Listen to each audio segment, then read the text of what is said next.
These pieces cost more than you'll make in a year. People like you have no place at Aurora Fine Jewelry." The words pierced the air, sharp and cold like shattered glass. Inside the Grand Crescent Boulevard showroom, a heavy silence fell. Customers turned. Some shifted uncomfortably. Others watched with thin-lipped satisfaction, as if justice were being served. The store manager, Gregory Shaw, stood with arms crossed, silver hair immaculately styled, his ice-blue gaze fixed on the modestly dressed black man who had dared to inquire about the $75,000 rose diamond pendant.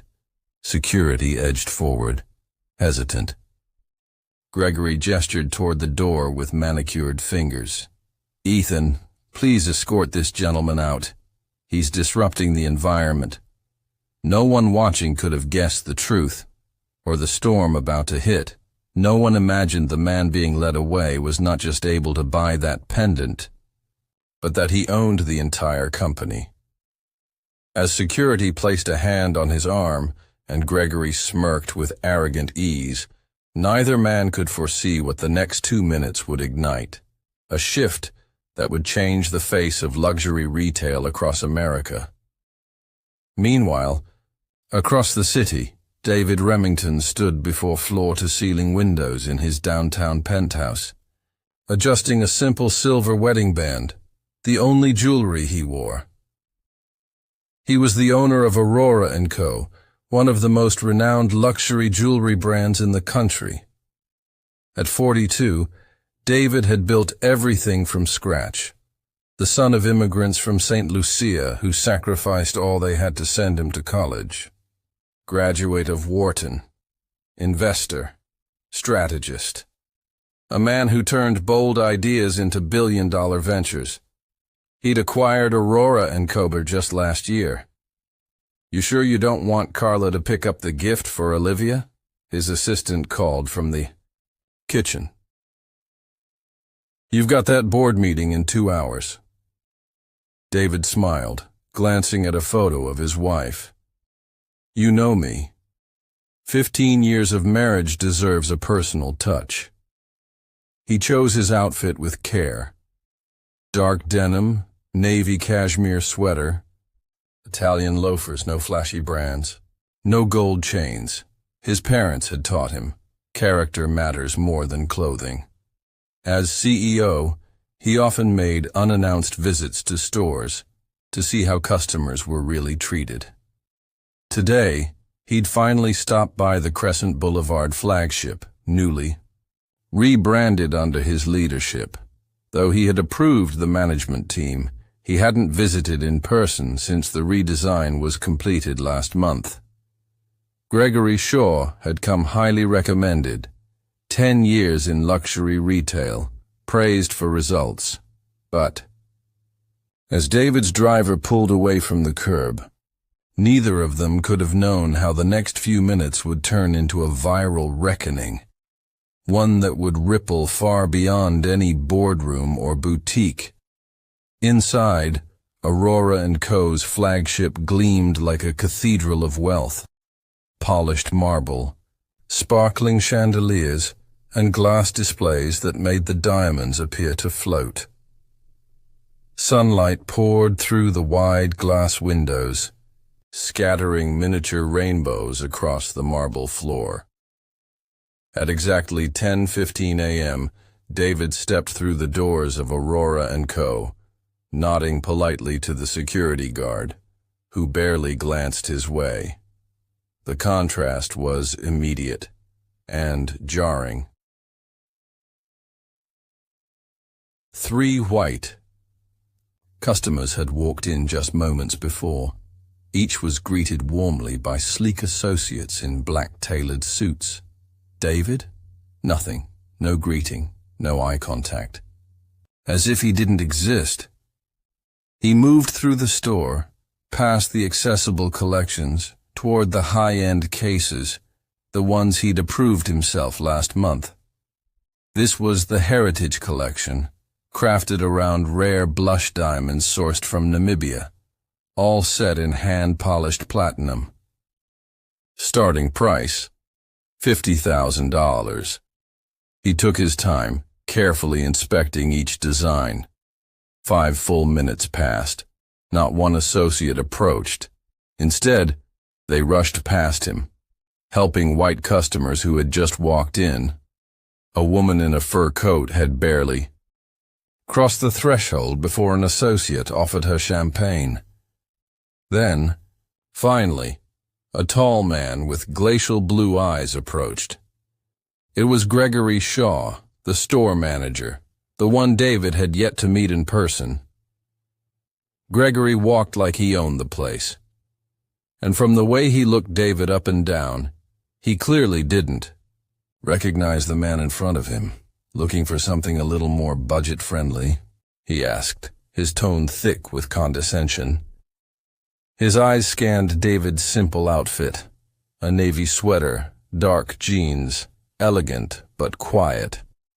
"Actually," David replied, "I was interested in the blush diamond pendant from the Heritage Collection. It's for my wife's birthday." Gregory's lips twitched. "That item is $75,000, he said. "Perhaps you'd prefer something from our sterling selection. We have lovely options, under $500. The insult was calculated. His voice was just loud enough for nearby shoppers to hear. Some looked away. Others smirked. What Gregory didn't know, couldn't possibly know, was that the man he was trying to embarrass owned the building they were standing in. "I'd still like to see the pendant," David said calmly, though the fury inside him simmered. Years of walking into rooms where he wasn't expected, where he wasn't wanted, had taught him restraint. Gregory pressed forward, his smile sharpening. "Our policy requires income verification for purchases over $50,000, he lied. "Do you have any proof of income with you?" Nearby, a young associate named Sasha hovered, uneasy. She glanced between David and Gregory, clearly torn. "I don't usually bring financial documents to shop," David replied. "And I didn't see you asking that woman over there," he added, nodding toward the VIP section, where a blonde woman tried on a diamond bracelet with no questions asked. Gregory leaned in slightly, his voice low, his words venomous.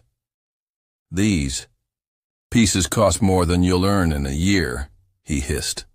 "We're not a showroom for browsers. People like you don't belong here."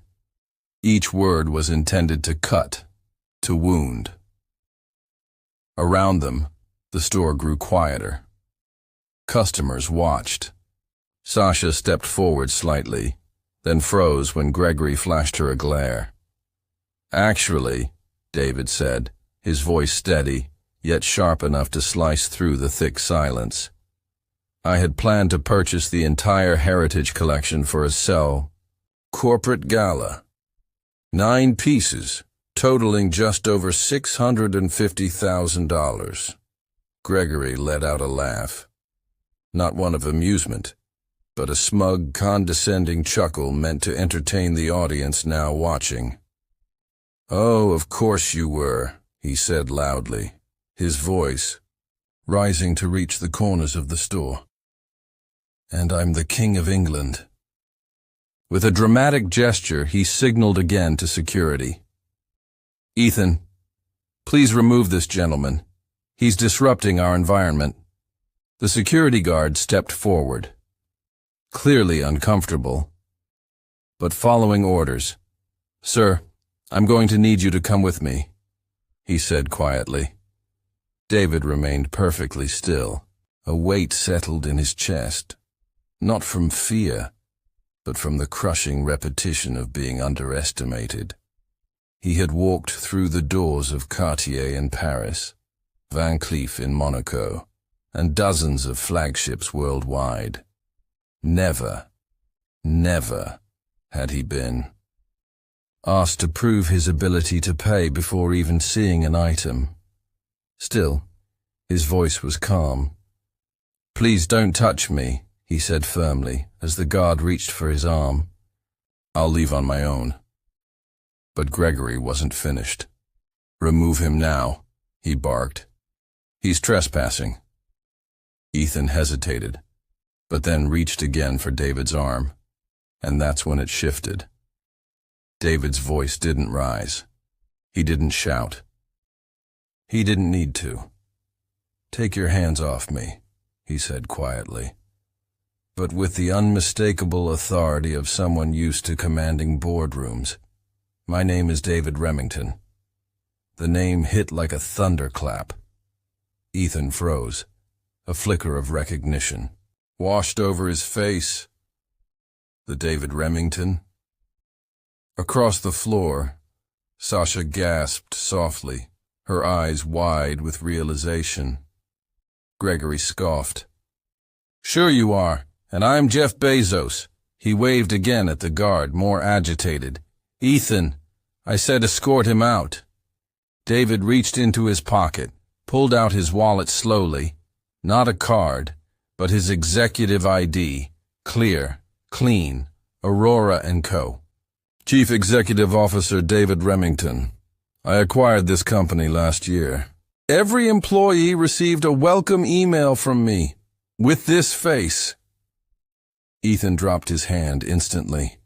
His face drained of color. "Sir, I'm so sorry, I didn't realize—" David didn't break eye contact. "It's not your fault," he said evenly. "You were following orders." He turned to Gregory, whose face had lost every trace of smugness. His jaw slackened. This is some kind of setup," Gregory muttered, reaching for the ID. David pulled it back. "I didn't give you permission to touch that." He faced the room now. All eyes on him. "Someone please call Natalie Brooks, our Chief Operating Officer. Her number is in the emergency contact file." Sasha rushed to the phone, hands shaking as she dialed. The entire store had gone still. "Phone's up. Customers recording. Staff frozen in place, glancing nervously at each other." Gregory swayed, as if the weight of the moment was finally hitting him. Then Natalie's voice came through the speaker. "David, is everything all right? You're expected at the executive meeting shortly." "I'm at the Crescent flagship," David replied. "Have security footage from the past 15 minutes backed up and sent to legal, and initiate emergency protocol 7. The room shifted again. Whispers among the staff. Everyone who knew that code understood what it meant. Emergency leadership removal.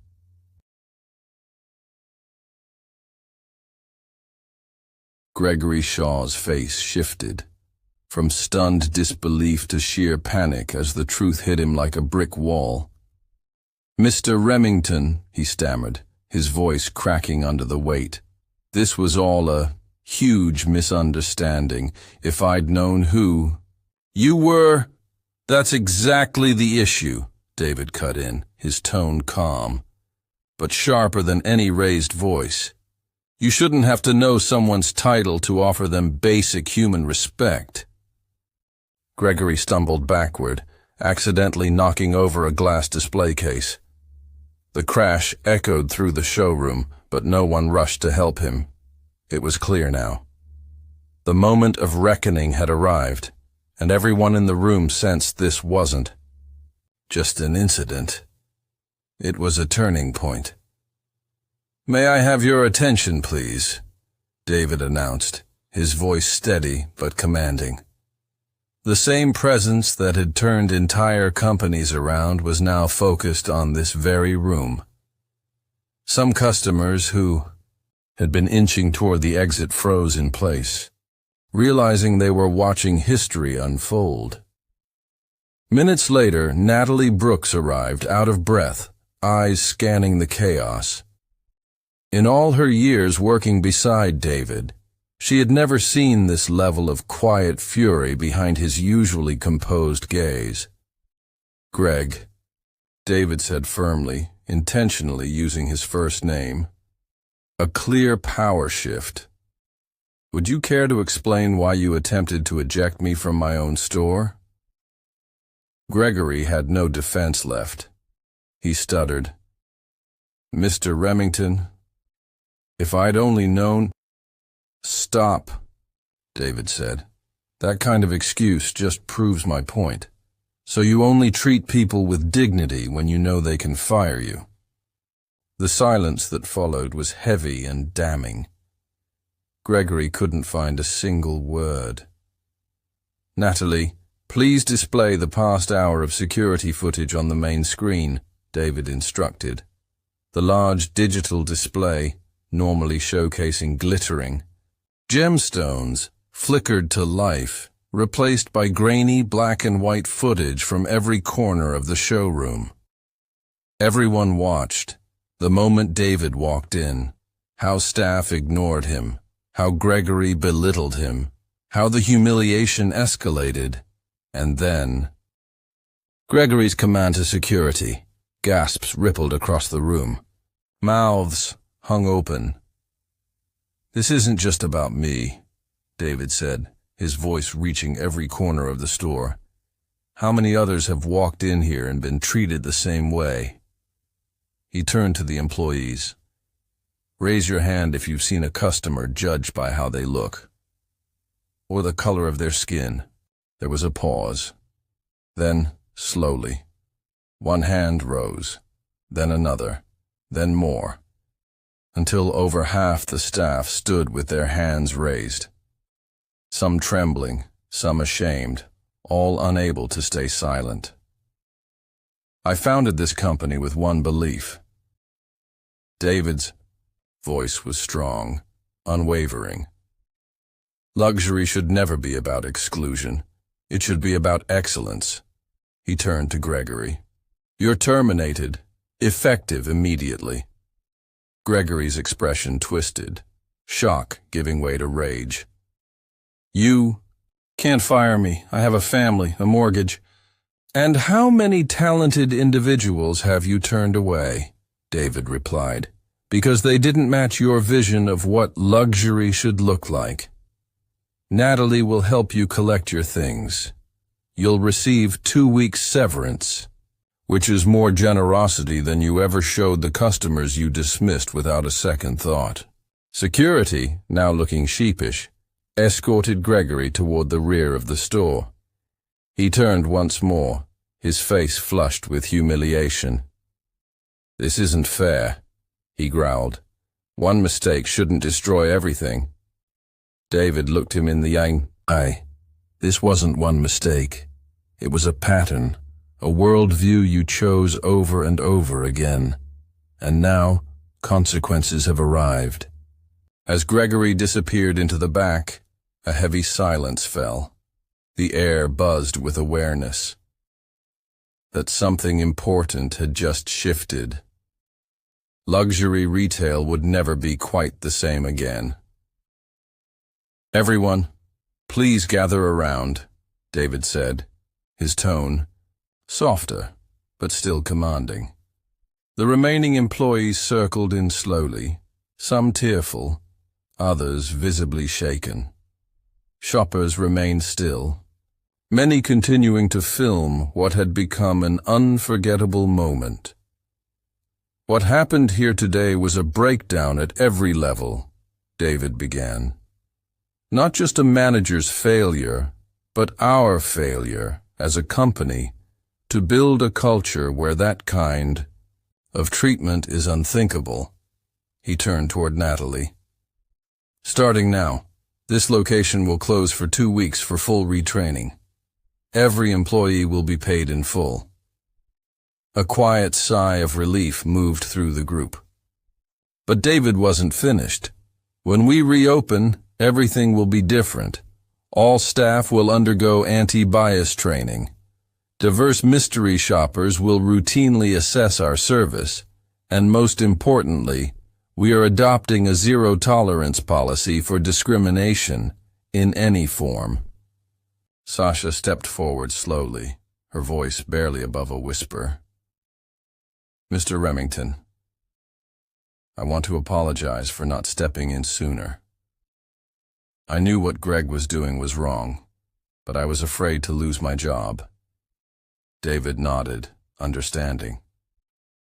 Fear is a powerful thing, Sasha.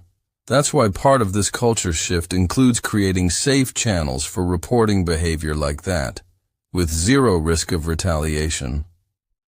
He scanned the room, meeting the eyes of each team member. Some of you might not agree with these changes. That's all right, David said calmly. If anyone feels these changes aren't for them, Natalie will accept resignations, with 2 weeks severance. No one moved. For those who choose to stay, he continued, I give you my word, Aurora & Co. will become a place where excellence and respect define us, not elitism, not exclusion. We can offer premium service without arrogance. David, he turned to the customers still present, many holding up phones, still recording. To our valued guests, I'm truly sorry for the disruption. Everyone here today will receive a $500 store credit, and my personal assurance that what you witnessed today does not reflect who we are or who we're becoming. A stylish older woman stepped forward, removing her designer sunglasses. Young man, she said, I've been shopping in luxury stores for 4 decades, and I've seen this sort of prejudice again and again, usually behind smiles and polished manners. What you did today took courage. You've earned my loyalty. For life. Others nodded. A few clapped quietly, then more. The room filled with soft applause, genuine, healing. David felt the shift, the tension that had gripped the air was dissolving, replaced by something new, possibility. What had started as humiliation was now transforming into momentum, into purpose, a spark that would spread far beyond the 4 walls of a single store. 6 months later, David Remington stood at a podium inside the completely redesigned Crescent Avenue flagship. The cold glass walls were gone. The intimidating vibe erased. In its place, a space that still honored elegance but welcomed everyone. No more silent messages about who deserved to be there. Welcome to the new Aurora & Co., David said, as press cameras flashed. He cut the ceremonial ribbon. Here we believe true luxury isn't about keeping people out. It's about inviting everyone to experience excellence. The incident 6 months earlier had gone viral within hours. A staff member, anonymous, though David had a good guess it was Sasha, had leaked the security footage. It racked up over 50 million views. Aurora lessons trended for weeks, and a nationwide conversation was ignited. Racism in luxury retail. But instead of resisting public backlash, David embraced it. He appeared on national broadcasts, speaking openly about what happened and how real change would follow. The Aurora transformation, as it came to be known, became a national case study on how to turn crisis into progress. The staff now reflected the true diversity of the city around them. Gregory Shaw's story became a warning in corporate workshops across the country. And to the surprise of industry, insiders, Aurora & Co.'s sales had jumped by 38% since reopening, proof that inclusion wasn't just the right thing to do. It was smart business. As David walked through the store, he paused near the entrance. a new feature, stood proudly. The Unity Collection, a showcase of handcrafted pieces by emerging designers from historically underrepresented communities. Launched just weeks after the incident, the program had already surfaced extraordinary talent that had long gone overlooked. Sasha, now assistant manager, walked over with a young black woman nervously clutching her tote, her eyes wide as she took in the space. "Mr. Remington, this is Leah. She's a student at the Crescent School of Design. She was admiring the Unity Collection." David extended his hand, smiling warmly. "Leah, welcome to Aurora. Are you interested in designing jewelry?" "Yes, sir," she said softly. "I'm building my portfolio, but I wasn't sure this place was meant for people like me." David gestured toward the nearby display. "It absolutely is," he said, guiding her toward the apprenticeship program details. "Talent belongs everywhere, Leah. Sometimes the world just needs a reminder." He watched as Sasha gave Leah a personal tour of the upstairs studio, once off limits, now open for new creators. David stood quietly, reflecting. A single moment of injustice had sparked a movement that was reshaping more than just a store. It was changing an entire industry. Was it worth it? Natalie asked, appearing beside him. David looked toward the entrance, where a diverse group of customers walked in and were greeted with kindness. No judgment, no assumptions. He nodded. "The most valuable things we create aren't gold or gemstones," he said. "They're the moments when we choose growth over comfort, when we build something that lasts beyond us." Outside, the Aurora and Kama sign shimmered in the afternoon light, its meaning forever changed. No longer a symbol of exclusion, now a beacon lighting the path forward.